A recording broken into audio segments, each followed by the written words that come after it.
Okay, we all been there. You're in a dimly lit scene, you crank the shutter speed just a bit too low, and when you check your photos you have a disappointing blur. From now on you start to play it safe. You always shoot at 1/500 to just guarantee that sharpness. But what if I told you that motion blur isn't your enemy? Actually, it's one of the most expressive tools in photography. We are very used to thinking of photography as snapshots of time, but that's not all that photography can do. It can also stretch time. That's all thanks to one thing: shutter speed. So, in this video, I want to show you the work of 7 master photographers who have used low shutter techniques not only to capture what's in front of them, but also how they felt. Let's start from the beginning. Magnum Photos president, pioneer of color, master of motion. Austrian-American photographer Ernst Haas went on to become one of the most influential photographers in history. Haas was known for a bunch of things, including being one of the pioneers of color photography. But what I want to show you today is another area he revolutionized. Consider this photo for a second. It's depicting cars going at extreme speeds, but you don't feel it. As far as you're aware, they could very well be still. And that's where Ernst Haas stood out. His photos weren't of things in motion, his photos had motion. That's because he was one of the first to use the panning technique, which basically consists of following a moving object with a slow shutter speed, and the result you get is managing to freeze your subject while blurring the background around it, showing the direction and the speed in which the moving object was going. He was interested in, quote, transforming an object from what it is to what it wants to be.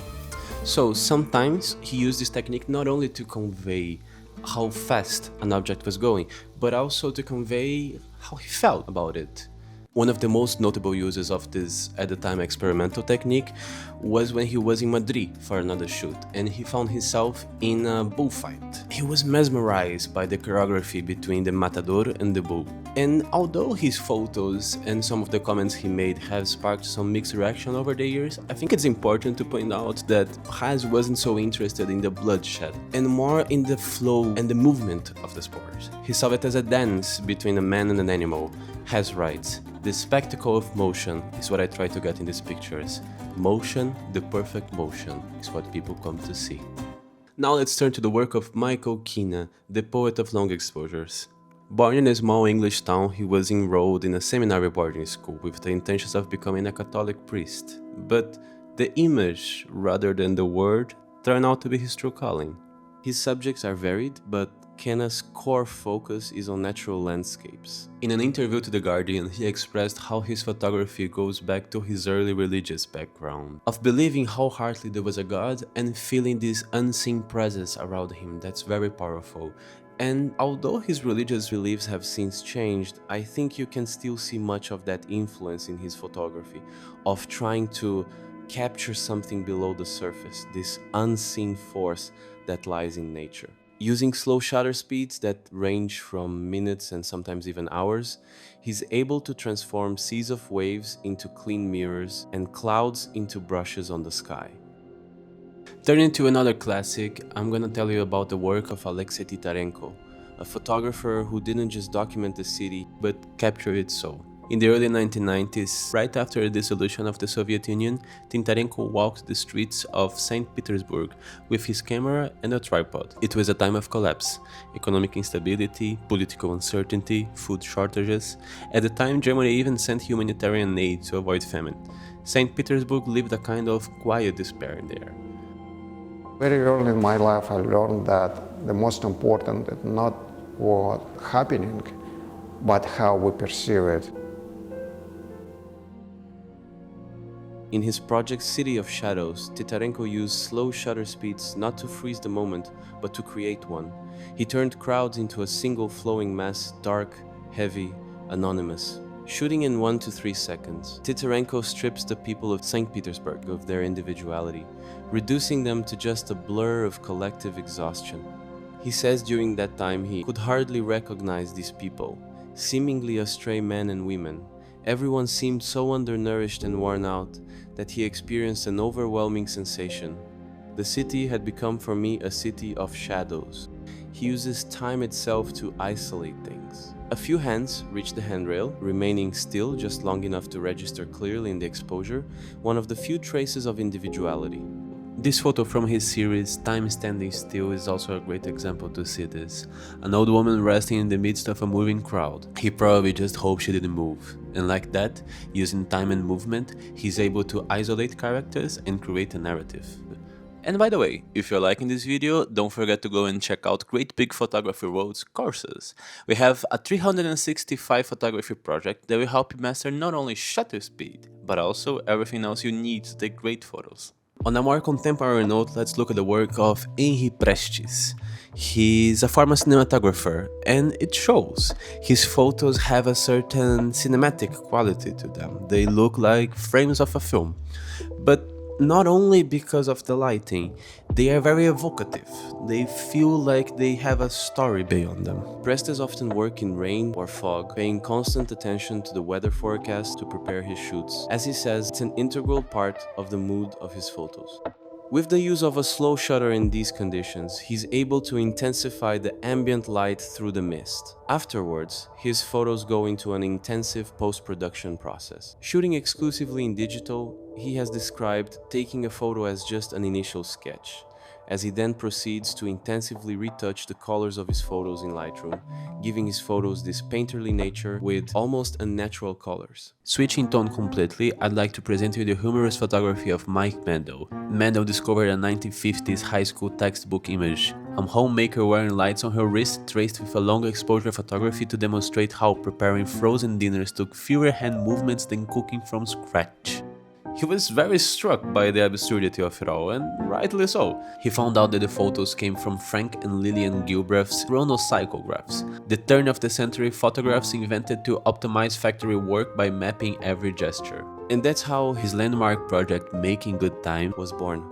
Mandel explains, "My images were directly in response to Gilbreth's chronocyclographs.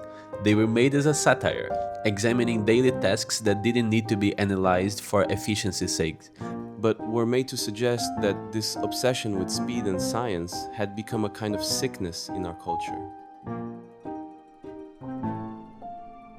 Now let's talk about one of my favorites, Olga Karlovac, an economist turned photographer from Croatia who found her creative escape behind the lens.